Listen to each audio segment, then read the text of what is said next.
এই শোনো না গো, আমাদের পুতুল ডায়েরি চ্যানেলটি সাবস্ক্রাইব করে পাশে থাকা বেল আইকনটি বাজিয়ে দিও প্লিজ।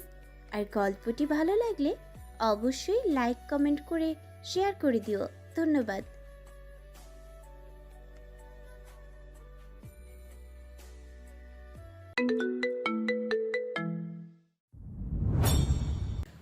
অলিখিতভাবে বাবার রাশভারী কণ্ঠস্বর শুনে ভীরু হয়ে ক্ষণে ক্ষণে কেঁপে উঠল পরশ।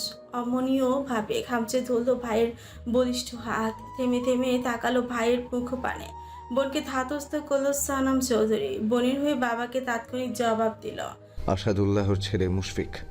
আসাদুল্লাহ নামটা শুনতে পেয়ে মুখ বিকৃত করে ফেলল সালাম চৌধুরী। মুখভঙ্গিমা হলো গভীর থেকে গুরু গম্ভীর। আর তার বুঝতে বাকি রইল না এটা কোন আসাদুল্লাহ ছেলে।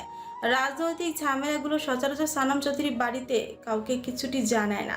পাছে এত বাবা মা সহ ওরা তার জন্য সবসময় টেনশন করবে। ছেলের কি হয় না হয় সারাক্ষণ এই চিন্তায় অস্থির হয়ে থাকবে মা। সব দিক বিবেচনা করে সানাম চৌধুরী বাড়িতে সরাসরি রাজনৈতিক কোনো ব্যাপারে আলোচনা হয় না। ছেলেটা সূক্ষ্মভাবেই দক্ষ হাতে বছরের পর বছর সবটাই একাকী হাতে সামলেছে। কিন্তু আসাদুল্লাহ তার বিপরীত, বিপক্ষ প্রতিদ্বন্দ্বী। এইটা সালাম চৌধুরী কোনোভাবে টের পেয়ে যায়।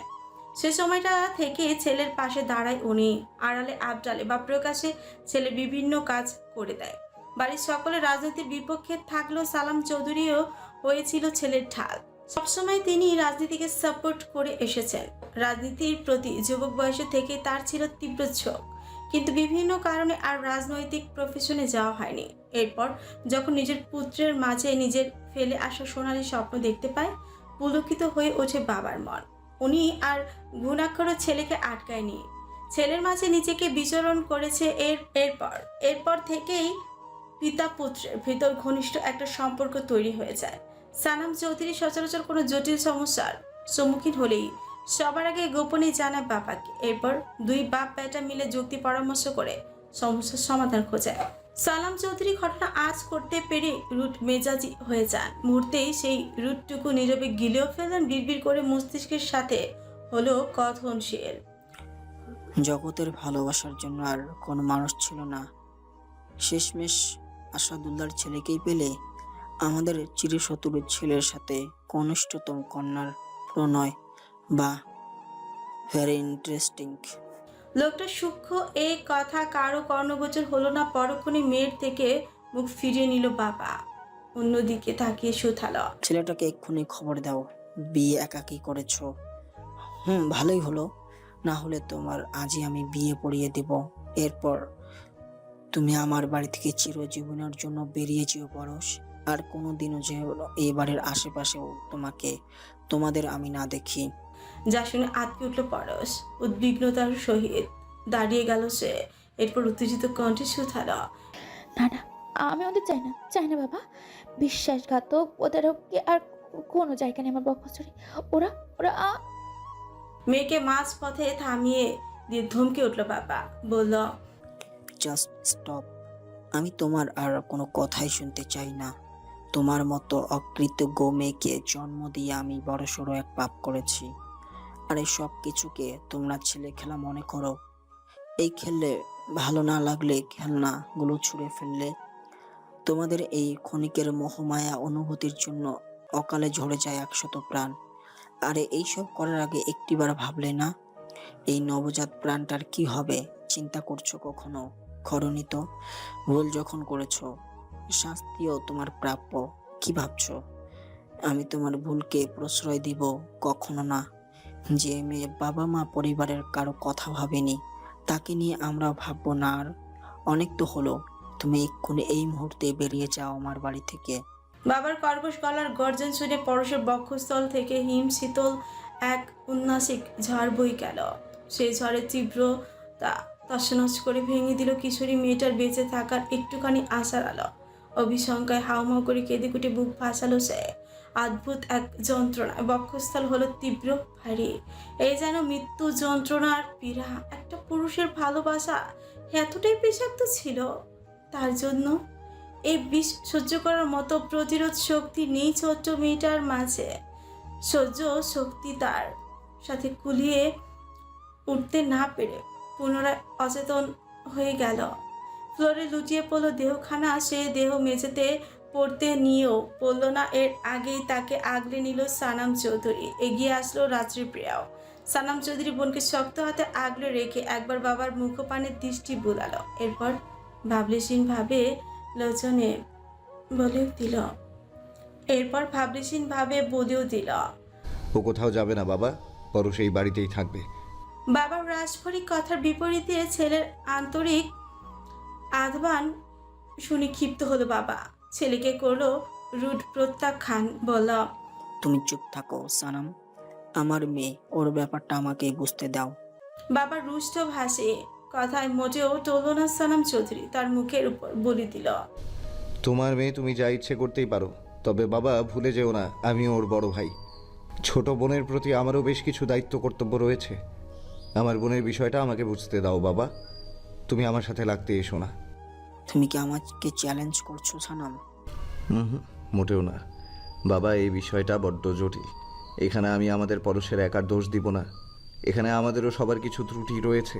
বাবা তুমি ধারণাও করতে পারছো না আমাদের পরশটার ওপর দিয়ে কতটা ঝড়ঝাপটা গেল।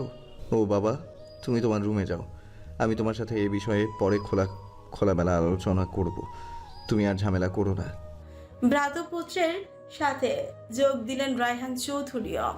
ভাইকে শান্ত করার ভঙ্গিতে বলল, হ্যাঁ ভাই, আপনি আর ঝামেলা কইরেন না। বাচ্চা মেয়ে, ওর কি এত ঠিক ভুল বিবেচনা করার বয়স হয়েছে? আপনি শান্ত হন।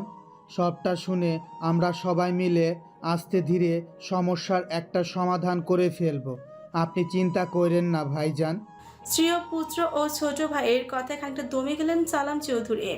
উনি কাউকে কিছু না বলে গম্ভীর মুখভঙ্গিমায় মেয়ের কক্ষ ত্যাগ করলো। তার পেছন পেছনে চলল রায়হান চৌধুরী। বাকিরা ব্যস্ত হয়ে পড়ল পরশকে নিয়ে। নিশীথ রাত্রির প্রথম প্রহর। সারাদিনের ঝড় ঝাপটা কাটিয়ে চৌধুরী নিবাসে এখন প্রখর নীরবতা। গৃহের সকলেই চুপচাপ, নির্জীব, নিশ্চুপ। কোথাও কোনো প্রাণীর সারা শব্দ নেই। বড়রা বোধহয় এতক্ষণে ক্লান্ত হয়ে গভীর তন্দ্রা ঘরে সেই লগ্নক্ষণেই ঝড় ঝাপটা তো আর কারো উপর দিয়ে কম যায়নি। সারাদিনে কারো কিছুটি খাওয়া হয়নি। রাতে হতেই সবাইকে একে একে ধরে ধরে বেঁধে অল্প স্বল্প খাইয়ে দিয়েছে রাত্রিপ্রিয়া।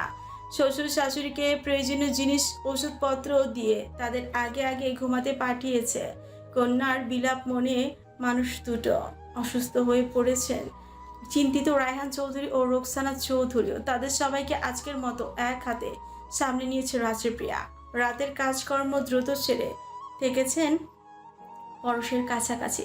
রাত্রি পায়েল পরশ এখনো পরশের কক্ষে। সানাম চৌধুরী নিরাশ কক্ষের সোফায় বসে ঝিমাচ্ছে। ছেলেটার মুখভঙ্গা অন্তত গভীর, একাকী লগ্নে, দু হাতে মাথা চেপে চক্ষু পল্লব বন্ধ করে কি যেন ভাবছে। ওর চোখে মুখে লেপ্টে আছে বিষণ্ণতা।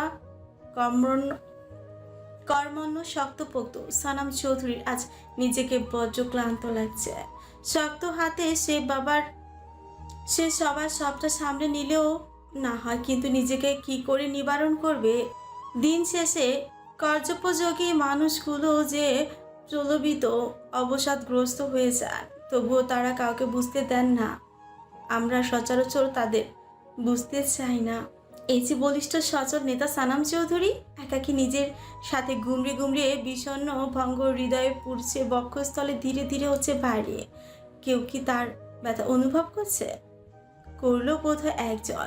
সানাম চৌধুরী যখন সংকল্প বিষণ্ণতায় বুঁদ হয়ে যাচ্ছিল, ঠিক সে সময় তার কাঁধে মসৃণ হাতের ছোঁয়া দিল রাত্রিপ্রিয়া। মায়া মায়া কঞ্চে প্রিয়তম পুরুষকে ডাকল, নেতা সাহেব।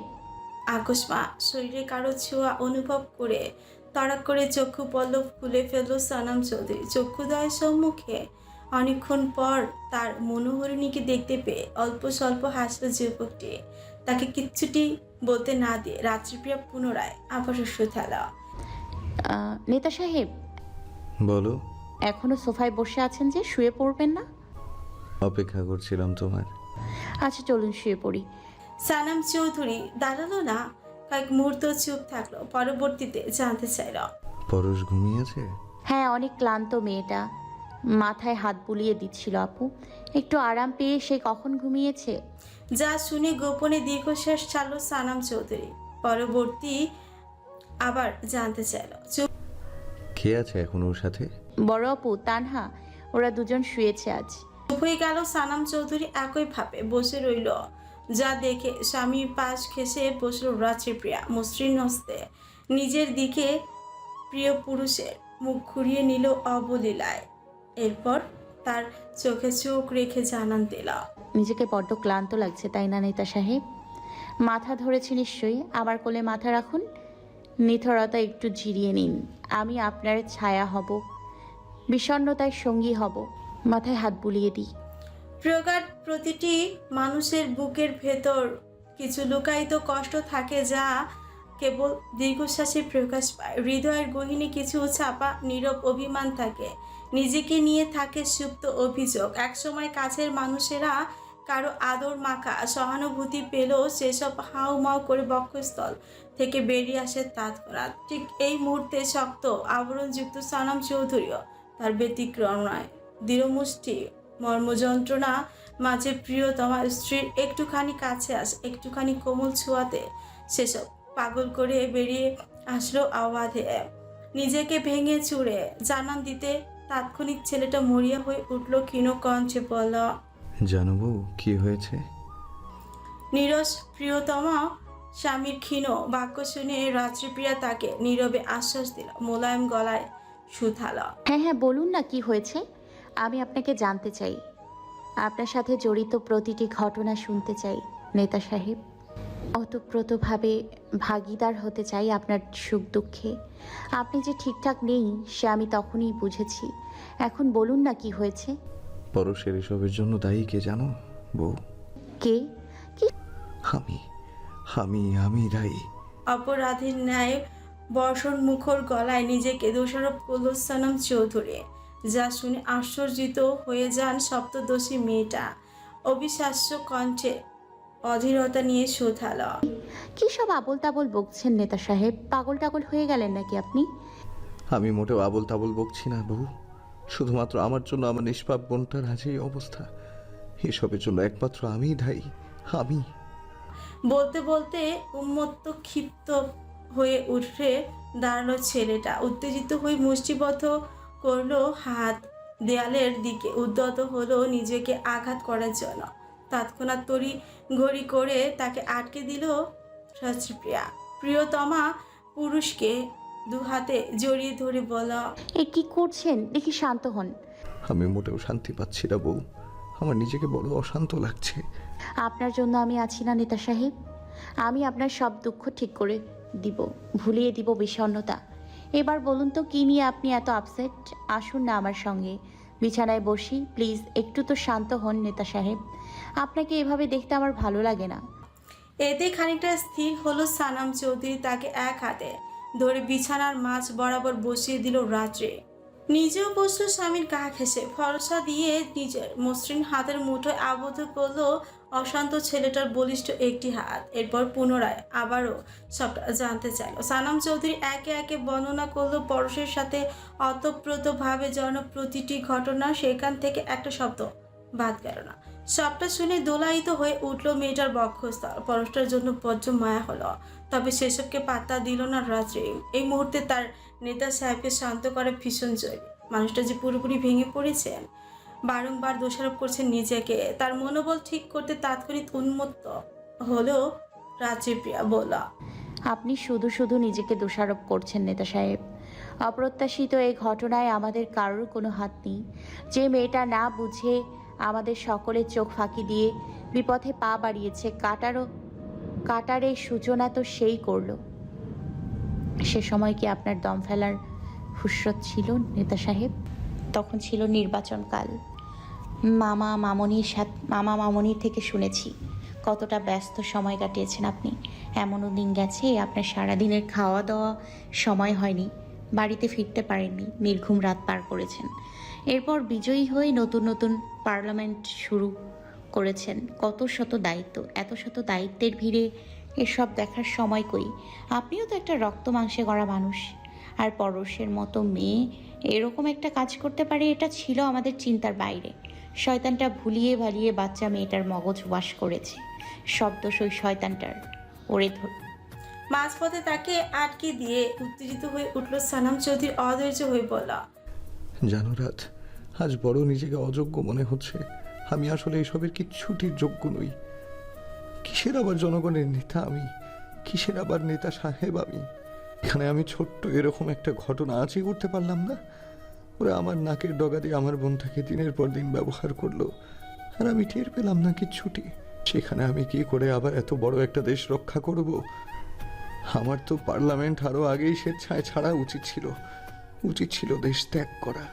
ধৈর্যচ্যুতি ব্যগ্রতাগ্রস্ত প্রিয়তমকে তৎক্ষণাৎ সুধীর করার প্রচেষ্টা চালালো রাত্রিপ্রিয়া মৃদু হেসে বলল, রিল্যাক্স নেতা সাহেব, আপনি নিজেকে কেন এত অযোগ্য মনে করছেন? আসলে ব্যাপারটা ওরা আপনাকে বুঝতে দেয়নি। এখানে আপনার কি দোষ? হুদাই নিজেকে দোষারোপ করেছেন। আচ্ছা, আপনি কি জানেন আমার নেতা সাহেব অনন্য, অতুলনীয়? আমার নেতা সাহেব অপ্রতিম, অনুপম। একমাত্র সেই এসবের যোগ্য, উপযুক্ত। এই শোনেন, বলো। বলছিলাম যে যা হয়েছে তো হয়েছেই। এখন সব কিছু কীভাবে নীরবে ঠিকঠাক করা যায় সেই সব চিন্তা করুন। আপনি কেন এত ভেঙে পড়েছেন নেতা সাহেব? আপনাকে তো এসবের সাথে বড্ড বেমানান, খাপ ছাড়া। আমার নেতা সাহেবকে সবসময় আমরা অনমনীয়, বলিষ্ঠ, সচল হিসেবেই চিনে এসেছি। তাকে কি এতটুকু সামান্য একটা ঝড়ে টলে গিয়ে মুখ থুবড়ে পড়ে গেলে চলবে? চলবে না। তাহলে তো আপনি হেরে গেলেন নেতা সাহেব, হেরে গেলেন। শত্রুপক্ষেরও আসল উদ্দেশ্য সফল হয়ে গেল। ওদের তো একমাত্র লক্ষ্যই ছিল আপনাকে হারানোর, এরপর ভেঙে চুরে ক্ষমতা থেকে সরিয়ে দেয়া। তবে কি আপনি এবার স্বেচ্ছায় হার মানবেন নেতা সাহেব? আমি তো আমার নেতা সাহেবকে কখনো এত সহজে হারতে দেখিনি। আপনি জানেন না, নিজেকে দমিয়ে রাখা মানেই অসৎ শত্রুকে জিতিয়ে দেয়া। আরে, যে মানুষটার হাতে দেশের লক্ষ লক্ষ সাধারণ মানুষের ভালো রাখার দায়িত্ব, সে এত সহজে কি করে হেরে যাবে? নো, আপনাকে ঘুরে দাঁড়াতেই হবে নেতা সাহেব। অপরাধীদের কিন্তু কঠিন শাস্তি চাই। ওদের এত সাহস হলো কি করে? বলতে বলতে দাঁড়িয়ে গেল রাত্রি। প্রিয়তম পুরুষের মুখে সম্মুভাগ উঁচু করে ধরলো দু হাত তন্মধ্যে। মলিন মুখে সানাম চৌধুরী শুধালা, সবই বুঝলাম, কিন্তু আমি না নিজেকে ক্ষমা করতে পারছি না রাত। আমি যদি ফ্যামিলির ব্যাপারে আর একটু সতর্ক থাকতাম, হয়তো এরকম দিন কখনো আসতোই না।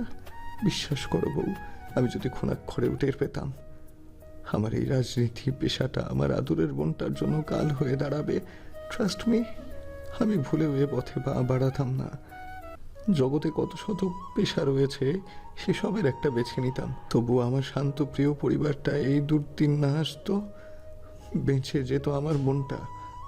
আপনি এত বেশি চিন্তা করবেন না নেতা সাহেব, আবারও সবকিছু আগের মতো হয়ে যাবে, সবকিছু ঠিকঠাক হয়ে যাবে। সত্যি সব ঠিক হয়ে যাবে? জি জনাব, আপনি ঠিক থাকলেই সব ঠিক। সানাম চৌধুরী আর কিচ্ছুটি বলল না, একদম চুপ হয়ে গেল।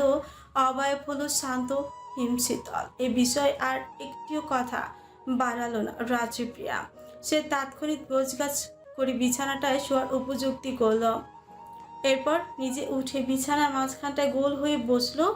আবেদনময়ী ভঙ্গিতে হাত দিয়ে ইশারা করলো প্রিয়তম পুরুষকে, বলল, নেতা সাহেব, এদিকে উঠে আসুন না, আমার কোলে মাথা রাখুন, হাত বুলিয়ে দিই আমি, শান্তি পাবেন। এতক্ষণের পুরোটা সময় বেডের মাঝখানে পা ঝুলিয়ে নিবন্ত অবস্থায় বসেছিল সানাম চৌধুরী।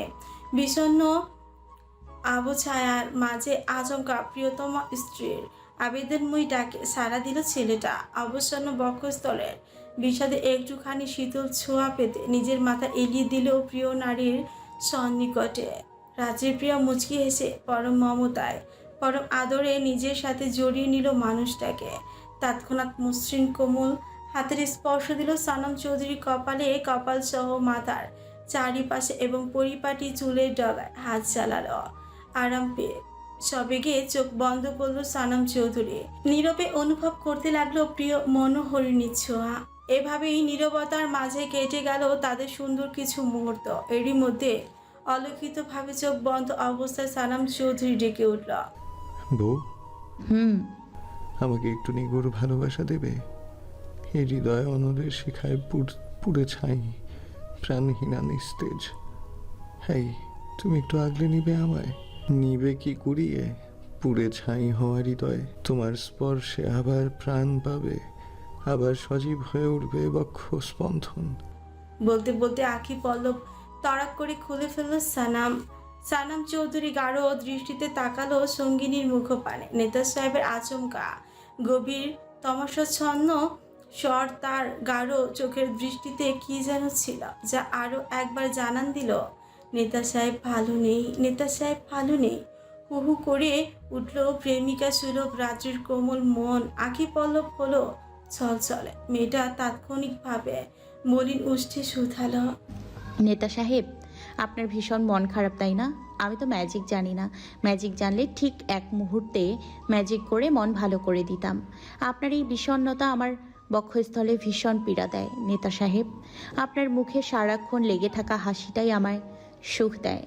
সানাম চৌধুরী তৎক্ষণাৎ রাত্রিকে মৃদু ধাক্কা দিয়ে বসা থেকে শুয়ে দিল। চট জলদি শ্রীয় দেহ আড়াআড়ি টান টান করে খানিকটা ঝুঁকলো প্রিয়তমার মায়াবী মুখশ্রীর দিকে। বলিষ্ঠ হাতে নরম স্পর্শ মুছে নিল। মনোহরিণীর চোখে জল আস্তে ধীরে নিজের উষ্ঠের পরশ দিল স্ত্রীর কপালে। সাথে সাথে মৃদু কণ্ঠে শুধালো, বউ, কে বলেছে তুমি ম্যাজিক জানো না? তুমি তো আস্ত এক জাদুকর। আরে তোমারে আমি কেমনে কই, কিভাবে বুঝাই, তোমারে আমার ভীষণ ভাল লাগে। তোমারে যখন বুকের কাছে নিয়ে সুখের সাথে দুদণ্ড বৈশা পড়ি, ঠিক তক্ষুনি আমি দুনিয়ার সব কিছু ভুইলা যাই। যে আমার দুঃখের সাথে বোঝাপড়া করতে করতে দম আটকে আইছিল, ঠিক তক্ষুনি তোমার হাতের জাদুকরি ছোঁয়া, তোমার হাতের সংস্পর্শে আমি নিজের ভুইলা যাই। এই সুখের কাছে মনে হয় আমার সকল সুখের ওজন মাপতে দেই। সুখ হইয়া যাক তোমার ছোঁয়াছুঁই খেলনায়, তোমার সেবিকা হাত বাড়াইয়া দিলেই আমার মনে হয় চাইরা যাইবে শতখানিক মন খারাপের জ্বর। ভাল লাগে তোমার এই চিবুকের দিলে যা জন্মায় রাখছো, ও যেন আমারে কাবু করণের ফাঁদ। তোমার নাকের নথে যে ভাল লাগা আমারে বিড়বিড় কইরা যে ভাবনার ভেতরে নিয়ে যায়। তোমারে আমার ভাল লাগে। হুটহাট অভিমান হইলে গাল ফুলাইয়া কপালখানা নিয়ে আগাইয়া আইবা আমার আদুরে চুমু বারবার, কিংবা জড়াইয়া ধরা সোহাগের কাছে তোমার রাগের কাছে নির্দ্বিধায় বাড়াইয়া দিব বুক। ও বউ, আমায় একটু আগলে নিবা, শক্ত একটা আলিঙ্গনে নিজের সাথে জড়াই নিবা আমায়। প্রিয়তমের মোহগ্রস্ত চিরস্বরে লাজুক হাসে রাত্রিপ্রিয়া। লাজুকতার ন্যায় তৎক্ষণাৎ মেয়েটা বাড়িয়ে দেয় মুহূর্তেই শক্ত এক আলিঙ্গনে। একজন আরেকজনকে জড়িয়ে নেয় বক্ষস্থলে। নীরবতার মাঝে কেটে যায় কিছুটা সময়। মনোহরিণীকে অনুভব করতে গিয়ে বরফের ন্যায় শীতল হয়ে যায় সানাম চৌধুরী। দুজনার মাঝে গাঢ় নীরবতা। সেই নীরবতাকে বিদায় জানি রাত্রিপ্রিয়া মৃদু কণ্ঠে টেকে উঠল, নেতা সাহেব, হুম, এখন ভালো লাগছে আপনার? বুকের ব্যথাগুলো কমেছে কি? রাগটা রাগটা নেই তো? সানাম চৌধুরী এক কথায় তাদের আলিঙ্গন আরো গাঢ় করল। এরপর সেভাবে আস্তে ধীরে স্বল্প আওয়াজে বলল, আমার আকাশ ছোঁয়া বিভৎস অগ্নিমূর্তি রাগ তোমার আলিঙ্গনের সংস্পর্শে বরফের রূপ নেয়ার ক্ষমতা রাখে। আমার অনবদ্য এক রোখা যেদি অভিমানগুলো তোমার উদ্বেগতায় স্থির, ধরে রাখার দুঃসাহসিকতা দেখাতে পারে না। আমার বিলাপ গীতি অভিযোগগুলো তোমার ভালোবাসায় ভুলে যেতে দেরি করে না। রাত্রি নীরবে হাসলো, আলতোভাবে মাথা রাখলো প্রিয় পুরুষের লোমর্ষযুক্ত বক্ষস্থলের বাপাশে। এতে খানিকটা নড়াচড়া করছে রাত্রি, যা দেখে তাকে হুঁশিয়ারি করলো সানাম চৌধুরী। বাধা দিয়ে বলল, এত নড়ছ কেন বউ? নড়ো না তো। আজকে আমার এই গাঢ় মন খারাপের উপশম হও, নীরবে আগলে রাখো আমায়, জড়িয়ে যাও আমার সাথে। বলতে বলতে ক্লান্ত চক্ষু পল্লব নিশ্চিন্তে বন্ধ করলো সানাম চৌধুরী। অবসন্ন শৈলে বিছানায় আরাম পেয়ে খানিকক্ষণের মধ্যে নিদ্রায়মান হয়ে যান সানাম চৌধুরী, একই সাথে রাত্রিপ্রিয়া। ভালোবাসা শব্দটা বড়ই বিচিত্র। কেউ বা ভালোবাসার স্পর্শে এলে ভুলে যায় জগতের সকল দুঃখ, কেউ বা ভালোবাসার যাতনায় গুমড়ে গুমড়ে বিষণ্ণতায় মরে। কেটে গেল দুটো দিন। সময়ের নিয়মে চলছে সব। চৌধুরী আবাসের পরিবেশ এখনো বেশ থমথমে। গৃহে মানুষ থাকছে কিনা বোঝার উপায়ান্তর নেই, মানুষ আছে কিনা কোনো শব্দ নেই, কারো মাঝে হাসি নেই, উৎসাহ নেই, যেন তাদের হাসা বারণ। সকলেই প্রবলভাবে নীরবতাকে বেছে নিয়েছে। পরশ মেয়েটা এখন বেশ চুপচাপ, সারাক্ষণ নিজের কক্ষে মন মরা হয়ে থাকে। সে যে কক্ষে ঢুকেছে এরপর আর তার ছায়া বাড়ির কোথাও দেখা যায়নি। বাবা মা দুজনেই সমভাবে তার থেকে মুখ ফিরিয়ে রেখেছে, তার কাছে আসে না, বসে না, জানতে চায় না কিছু, হয়তো অভিমানে নয়তো ঘৃণায়। এ নিয়ে সারাক্ষণ নিজের সাথে হা হুতাশে দিন কাটে তার। সাহস করে তাদের ডাকতেও পারছে না মেয়েটা। সময় 7:12। সকাল সকাল আজ উঠেছে রোকসানা চৌধুরী। রাত্রিও বাকি নিজেদের কক্ষে, কেউ বা ঘুমাচ্ছে, কেউ বা জেগে আছে। এরা দুজনই এখন বাড়ির সবটা সামলাচ্ছে। গৃহকর্মী খালাকেও কিছুদিন আসতে নিষেধ করা হয়েছে। একই সাথে বাড়ির বাকি সাহায্যকর্মীদেরও ছুটি দেওয়া হয়েছে, পাছে বাহিরের লোকজন যদি শুনে যায়। এই তো কেবল সকালে নাস্তা তৈরি হলো ওদের, রাত্রি এসে ডাইনিং এসবটা গুছিয়ে রাখলো, সবাই উঠলো একসাথে খাবে। ওপাশে রান্নাঘরে রোকসানা চৌধুরী বাকি কাজগুলো করছে। এরই মধ্যে আগে ভাগে পরশের জন্য একটা নাস্তার প্লেট রেডি করে নিল রাত্রিপ্রিয়া। তস্ত্র পায়ে এগিয়েও গেল পরশের কক্ষে। বারান্দায় গ্রিল ধরে উদাস ভঙ্গিতে দাঁড়িয়ে আছে পরশ। সে উঠেছে অনেক আগে, মাঝরাতে ঘুম ভেঙে গেছে, এরপরে আর ঘুম হয়নি।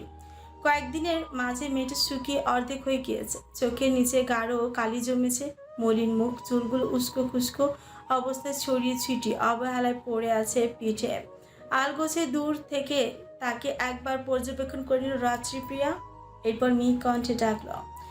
পরশ, আচমকা ডাকে কিছুটা বিচলিত হয়ে পড়ল পরশ। প্রাসিত নয়নে তাকিয়ে পিছনে যা দেখে তড়িঘড়ি করে ওর কাছে এগিয়ে আসলো রাত্রি। পিঠে হাত রেখে অভয় দিয়ে জানতে চাইল, কি রে, ভয় পেয়ে গেলি? একটু। কখন উঠলি? কিছুক্ষণ হলো। নাস্তা এনেছি, চল খাবি। খেতে ইচ্ছে করছে না এখন, পরে খাবো, রেখে যাও।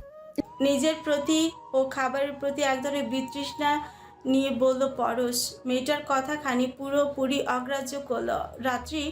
এক প্রকার জোর করে নিজের সাথে রুমে নিয়ে এলো, যেতে যেতে বলল, নিজেকে আয়নায় দেখেছিস চেহারার কি অবস্থা করেছিস? এদিকে আয়, বস আয়নার সামনে, চুলগুলো আঁচড়িয়ে দিই। লাগবে না, আমার সব ভালো লাগছে না রাত। কেন ভালো লাগছে না? কার জন্য এখনো তুই নিজেকে শেষ করে দিচ্ছিস? ওই সব বেঈমানদের জন্য? আরে সে তো তোকে কখনো ভালোবাসেনি, এখন তুই যদি তার জন্য মরেও যাস এতে তার কিচ্ছু যায় আসবে না। তাদের কিচ্ছু অনেক তো হলো পরশ, এবার উঠে দাঁড়া, ঘুরে দাঁড়া, তুই নিজেকে নিয়ে ভাব, ওদের দেখিয়ে দে বেঈমানদের ছাড়াও ভালো থাকা যায়। সর্বোপরি নিজেকে ভালোবাসতে হবে, নিজেকে ভালো রাখার দায়িত্ব নিজেকেই শিখে নিতে হবে পরশ। ওসব দুঃস্বপ্ন ভেবে ভুলে যা, মনে কর এটা তোর জন্য প্রেরণামূলক একটি সোনালী অতীত। অতীত থেকে শিক্ষা নিয়ে নিজেকে এমন করে তৈরি কর যাতে তোকে দেখে ব্যর্থ পুরুষগুলো বাঁচার অনুপ্রেরণা পায়। জানি সব কিছু এতটাও সহজ নয়, তবুও তোকে চেষ্টা করতে হবে। তুই পারবি পরশ, তুই পারবি। আমরা সবাই তোর পাশে আছি, পাশে থাকবো। বস। বলতে বলতে নিজে এই ড্রেসিং টেবিলের আয়নার সামনে পরশ মেয়েটাকে দাঁড় করিয়ে দিল, এরপর নিজের হাতের খাবারের প্লেটটা রাখলো পাশে থাকা টি টেবিলে। এরই মধ্যে এক ফাঁকের দিকে একটা বসার মোড়াও এগিয়ে দিল, ইশারায় বলল, বস। রাত্রিপ্রিয়ার এতক্ষণের বলা কথাগুলো পরশ মেয়েটা এতটুকু বুঝলো কিংবা শুনলো কিনা বোঝা গেল না। এই বিষয়ে কোনো আগ্রহ দেখা গেল। সে হুট করে বিষণ্ণ মুখে কেঁদে উঠল, যা দেখে রাত্রি স্থিরভাবে প্রশ্ন ছুড়ল, কি হলো, কাঁদছিস কেন? পরশ ভেজা গলায় অনুনয় করে বলল, ও রাত, আব্বু আম্মুকে একবার বল না আমার সাথে একটু কথা বলতে। ওদের এই নীরবতা আমাকে নতুন করে আবারও একবার দুপুরে মুচড়ে দিচ্ছে, আমি সহ্য করতে পারছি না রে। ওদের এতটুকু আচরণ কি এখন স্বাভাবিক নয় পরশ? এত বড় একটা অঘটন ঘটানোর আগে এসব একবার ভাবা উচিত ছিল। যাকে সেসব চিন্তা করিস না, এখন একটু ওনারা রেগে আছে তাই কথা বলছে না, রাগ কমলে দেখবি তারা নিজ থেকে এগিয়ে আসবে। বাবা মা তো জগতে সবার ভালোবাসা ফুরিয়ে গেলেও সন্তানের প্রতি বাবা মায়ের ভালোবাসা কখনো ফুরায় না। পরশ আর কিচ্ছুটি বলল না। রাত্রিপ্রিয়াও চুপ হয়ে গেল। ব্যস্ত হয়ে পড়লো পরশের চুল নিয়ে। এরই মধ্যে ওখানে উপস্থিত হলো রোকসানা চৌধুরী রাত্রিকে দেখে বলা, ও রাত, তুমি এখানে? তোমাকে বোধহয় সানাম খুঁজছে। দেখলাম নিচে এসে কি যেন খুঁজে গেল। একটু পরে যাই ছোট মামুনি, পরশকে খাইয়ে দিয়ে যাই। রাত্রিপ্রিয়ার কথা শুনে রোকসানা চৌধুরী তাৎক্ষণিক পরশের গাল ছুঁয়ে বলা, তুই এখন উঠলি? শরীরটা এখন কেমন লাগছে মা? উনি এমনভাবে বললো যেন এতক্ষণ পরশকে খেয়ালই করেননি উনি। যা দেখে খানিকটা মলিন মুখে হাসলো পরশ বলা, একটু আগে উঠেছি ছোট মা, শরীরটা আগের চেয়ে ভালো।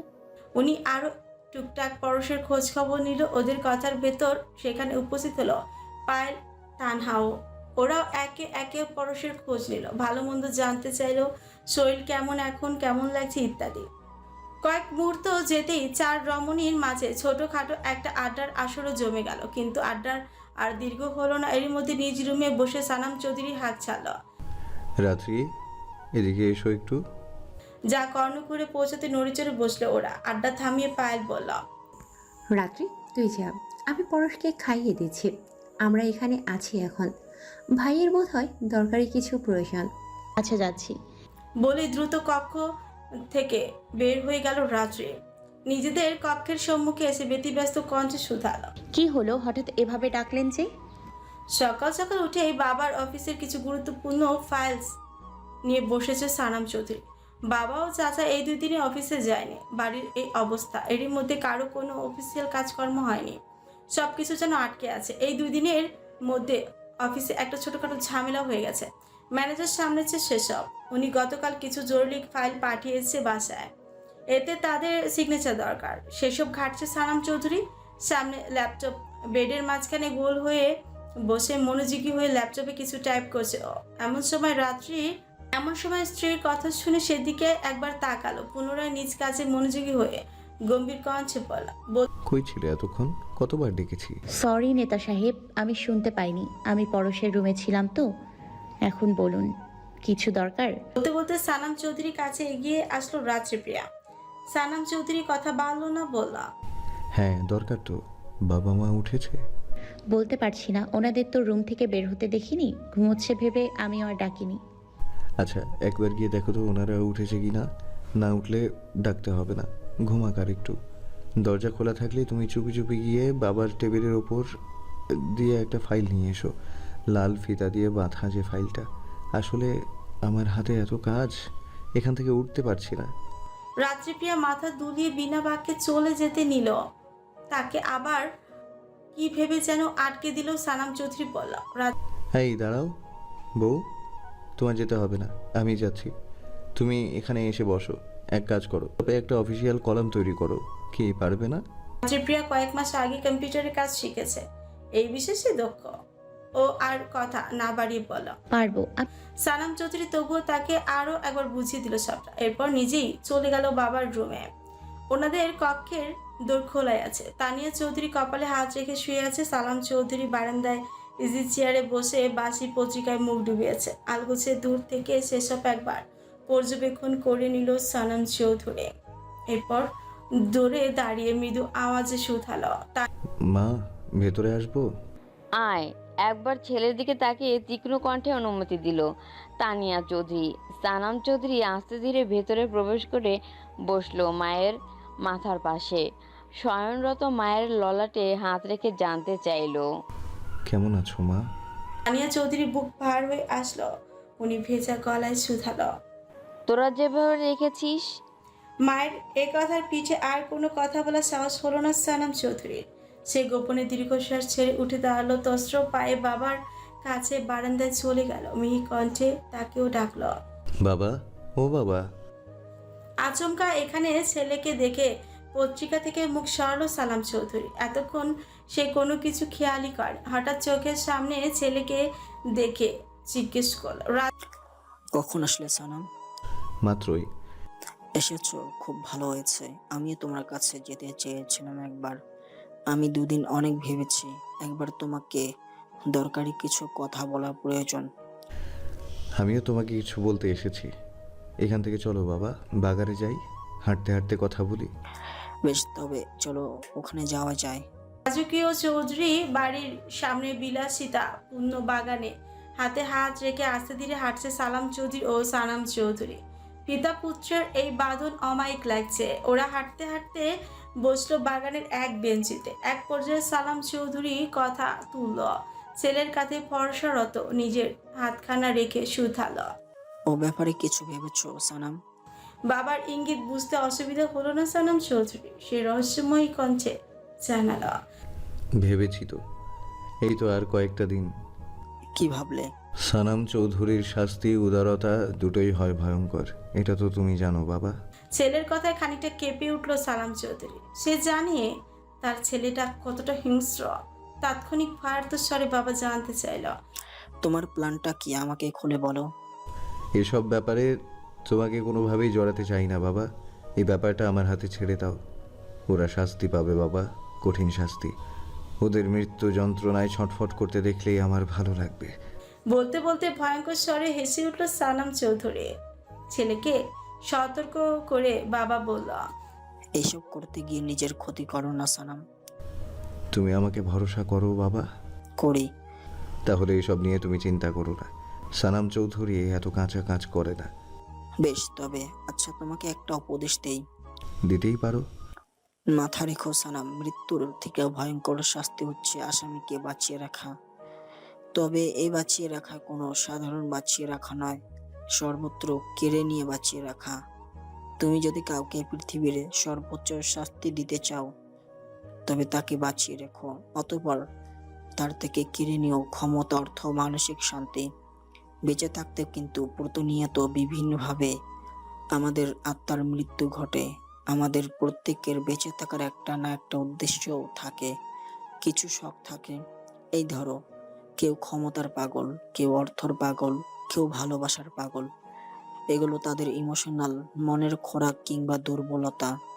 বেছে বেছে তুমি যদি সবার আগে এই মানুষগুলোর এই দুর্বলতাকে ঘায়েল করতে পারো, তবেই তাদের শান্তি হারিয়ে আত্মার মৃত্যু ঘটবে এবং নিজেদের মৃত্যু চাইবে।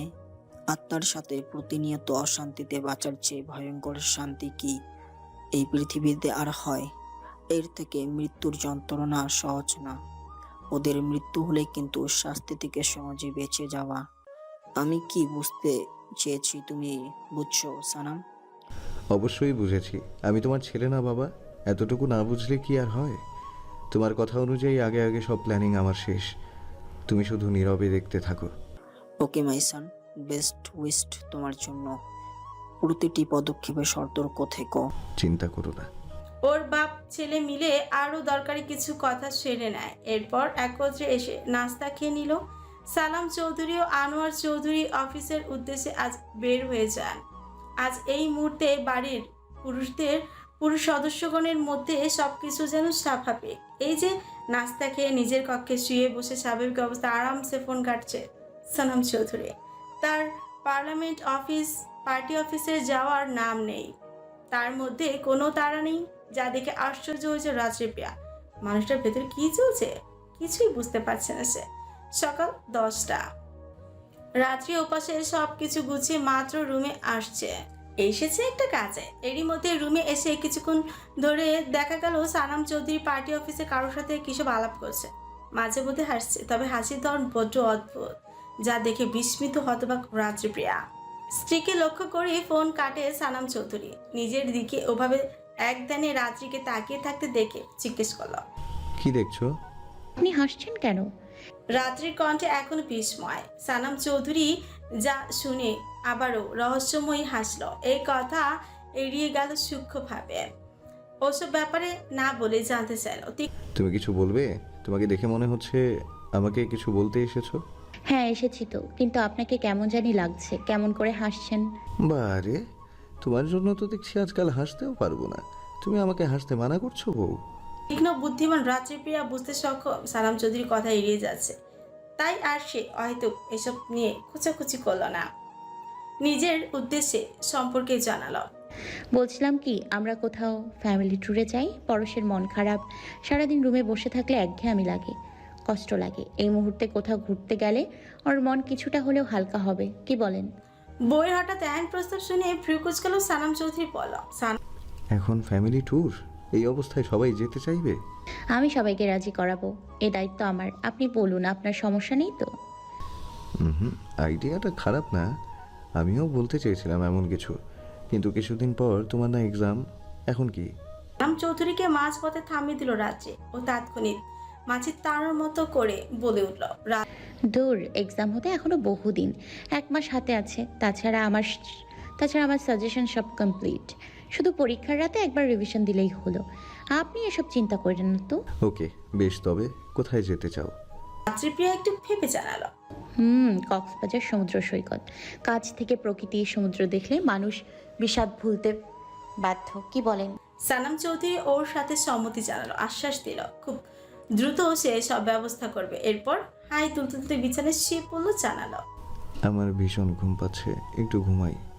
ঠিক সে সময় হন্তদন্ত পায়ে কক্ষের ভিতর প্রবেশ করলো সাইমান, কোনো নকটক ছাড়াই। এত শত ভদ্রতা দেখানোর অবস্থা নেই ছেলেটা। মাত্র ট্রেনিং থেকে হন্তদন্ত হয়ে ছুটে এসেছে সাইমান। কাঁধের সাইড ব্যাগটা এখনো কাঁধে, গায়ে সরকারি ইউনিফর্ম। এই 2 দিন ধরে তার ফোন ছিল অফ।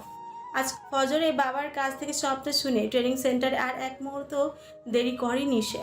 যদিও তার ট্রেনিং আরও কিছুদিন বাড়িয়েছে উপর মহল, এই জন্য খুব কাঠখোট্টা কাটিয়ে ছুটি ম্যানেজ করতে হয়েছে। নিজ দায়িত্ব দিয়ে এসেছে অন্য একজনকে। বলাই যায় যেন উড়ে এসেছে ছেলেটা। পরিবারের এত বড় বিপদ সে নেই, জানালো না কিছু। এই নিয়ে আফসোসের শেষ নেই তার। বাড়িতে এসে সরাসরি ঢুকেছে সালাম চৌধুরীর কক্ষে। এখানে এসে সালাম চৌধুরীর হেয়ালি আচার আচরণ দেখে মেজাজ বিগড়ে গেল তার। আগে পিছে কোনো কথাবার্তা মেজাজ নিয়ে তাৎক্ষণিক বলল, তুই অসময় ঘুমাচ্ছিস সানাম? তুই এত শান্তি পাচ্ছিস কোথায় ভাই? তুই এখনো চুপচাপ যে এই বাসটাকে এখনো বাঁচিয়ে রাখছিস, কেন রেখেছিস?